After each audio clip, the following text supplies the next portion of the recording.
En los últimos años ha aumentado enormemente el número de menores y adultos jóvenes que se identifican como transexuales.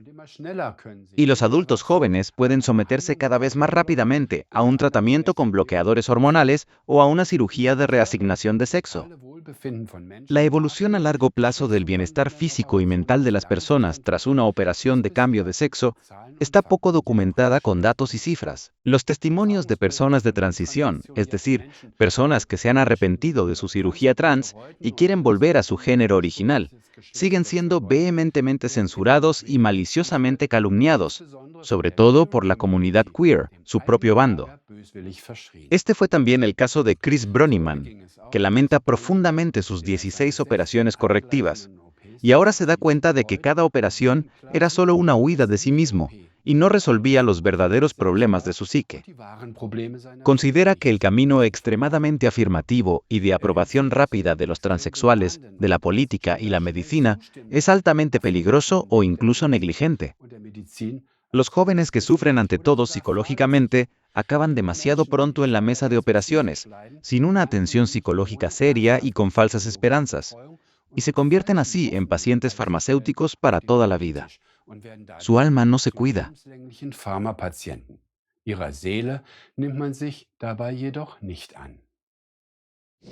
Un estudio demuestra el deterioro de la psique tras la cirugía de resignación de sexo. El Instituto Austriaco de Antropología Médica y Bioética ha publicado pruebas científicas de estas observaciones. El informe de un nuevo estudio publicado en el Journal of Sexual Medicine apareció en el sitio web del instituto. El estudio publicado por la Universidad Médica de Texas analizó más de 107.000 datos anonimizados de pacientes entre 2014 y 2024 de la base de datos electrónica TrinetX. El estudio comparó grupos de personas que se identificaban como transexuales y algunas de las cuales tenían diagnóstico de disforia de género. Una parte del grupo se sometió a cirugía de reasignación de género, como mastectomía, vaginoplastia, aumento de pecho o reducción de la nuez de Adán. El otro grupo no, a pesar de ser transgénero. Ninguno de los afectados tenía una enfermedad mental documentada. Cita: el resultado de la evaluación mostró un panorama claro. Los que se sometieron a cirugía presentaban tasas significativamente más elevadas de trastornos mentales como depresión, ideación suicida, trastornos de ansiedad, abuso de sustancias y trastorno dismórfico corporal que los afectados por disforia de género que no se sometieron a cirugía de reasignación de sexo. Los resultados fueron especialmente claros en lo que respecta al riesgo de desarrollar depresión.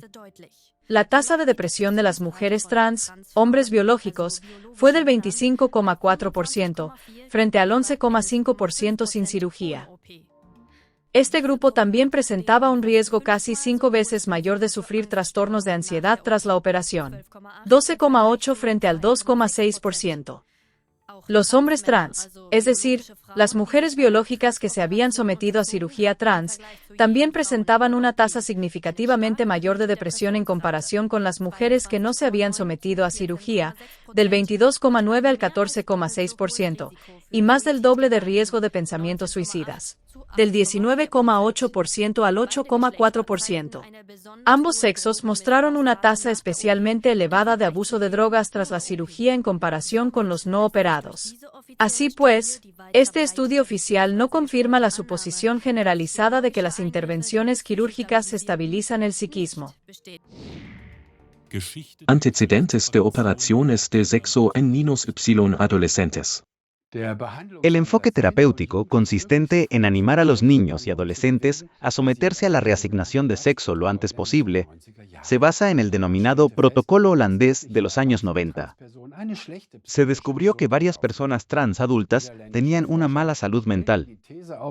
Los investigadores holandeses plantearon la hipótesis de que las terapias transafirmativas, incluida la cirugía de reasignación de sexo, deberían iniciarse a una edad temprana para obtener mejores resultados. Esta débil hipótesis sigue violando numerosas normas científicas y es de naturaleza puramente experimental. La experiencia lo demuestra. A una edad temprana, las intervenciones transgénero son aún más arriesgadas, sobre todo porque el deseo de cambio en muchos adolescentes va de la mano de la pubertad y, en la mayoría de los casos, remite más tarde.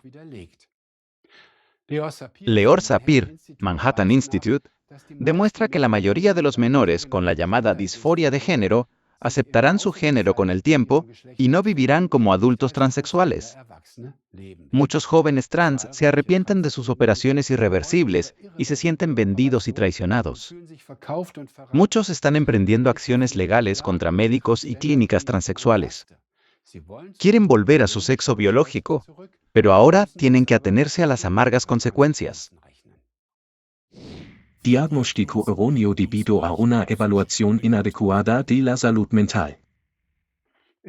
Actualmente está bien documentado que las personas transexuales se ven afectadas con mayor frecuencia que la media por enfermedades mentales preexistentes.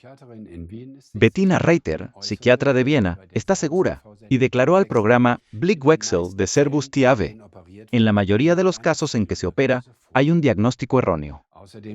Además, existe una incidencia sorprendentemente alta de diagnósticos psiquiátricos como depresión, trastornos de ansiedad, trastornos alimentarios o TDAH en los casos de trastorno de identidad de género. También influyeron las experiencias de acoso, violencia o abusos sexuales. Pero ¿cómo se supone que las hormonas y las operaciones van a resolver problemas psicológicos que tienen su origen en otro lugar que no sea un género aparentemente incorrecto? Chris Brönnimann informó de lo fácil que le resultó obtener un peritaje para una transición. Como sabía por internet lo que los médicos querían oír, finalmente consiguió la opinión de un experto tras una conversación de solo 20 minutos con un profesor. Nadie se había molestado en hacerle más preguntas desagradables, o si sabía lo que la operación significaba para su futuro, o incluso, ¿por qué no quería aceptar su cuerpo? Le hubiera gustado que alguien le dijera: eres bueno tal como eres. Pero tal persuasión no aporta clientes farmacéuticos para toda la vida, aunque redujera masivamente la carga de las compañías de seguros de enfermedad. Documentos filtrados, para consentimiento ciego, part.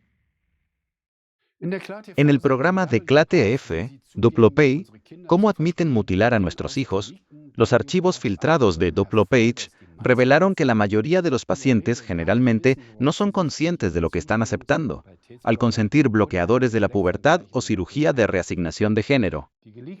Los archivos filtrados muestran que los médicos del WPH y otros profesionales de la medicina admiten a puerta cerrada que no pueden obtener en absoluto el consentimiento debidamente informado de padres y niños.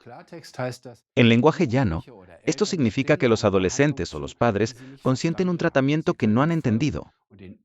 No tienen forma de calcular las consecuencias y el alcance, como infertilidad de por vida, dolor, una voz que nunca volverá, incontinencia y mucho más.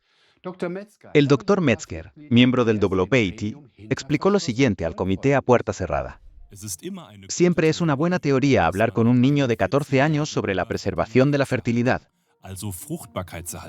Pero sé que estoy hablando con una pared en blanco. La mayoría de los niños aún no están en condiciones de hablar seriamente sobre la fertilidad.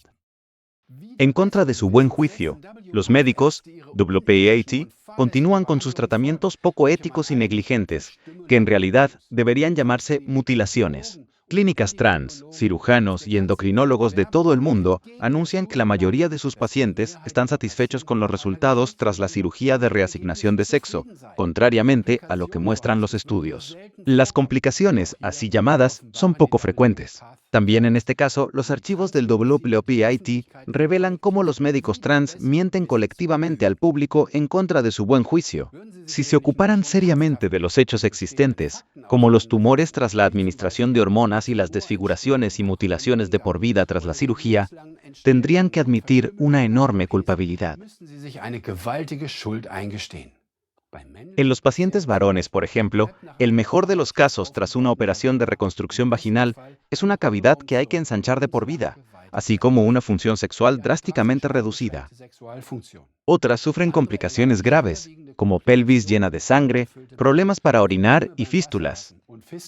No se puede vivir con dignidad así, dijo una víctima del delito médico, de 32 años, que sufre dolores constantes, entumecimiento y problemas en las vías urinarias. Una vida de pesadillas.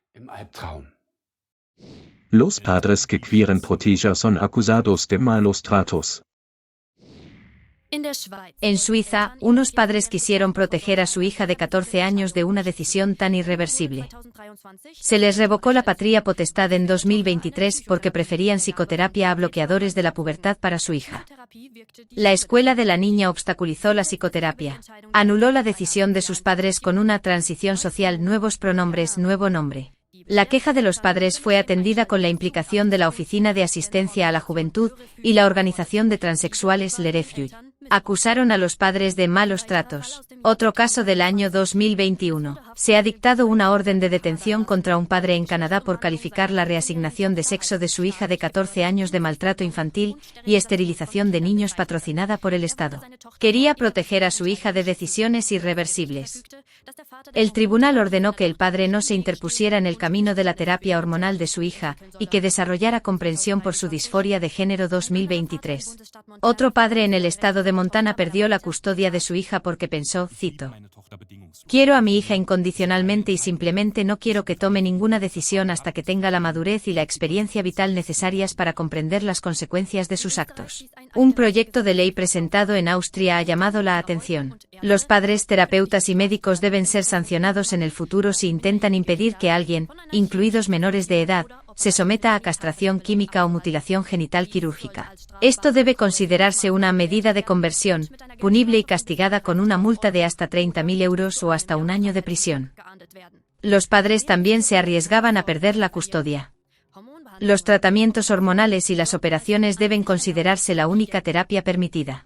Los principales impulsores de la propuesta de ley son el miembro del SPO en el Consejo Nacional Mario Lindner, también presidente de la organización socialdemócrata LGBTIQ en Austria y amigo íntimo de Conchita Wurst, conocido cantante y travesti, y el líder del grupo parlamentario NEOS en el Consejo Nacional, Yannick Setti. Gracias a las protestas de padres, expertos y profesores, este plan se archivó por el momento. ¿Un cambio a la vista? En Suiza se pide que se prohíban las controvertidas operaciones a trans menores de 18 años. La consejera del gobierno Natalie Rickley comenta: "Los menores que aún están desarrollando su identidad de género durante la adolescencia deben ser protegidos de intervenciones de las que más tarde podrían arrepentirse. Hasta los 18 años no puedes votar, casarte, firmar un contrato de alquiler o decidir dónde quieres vivir y otros aspectos de tu vida.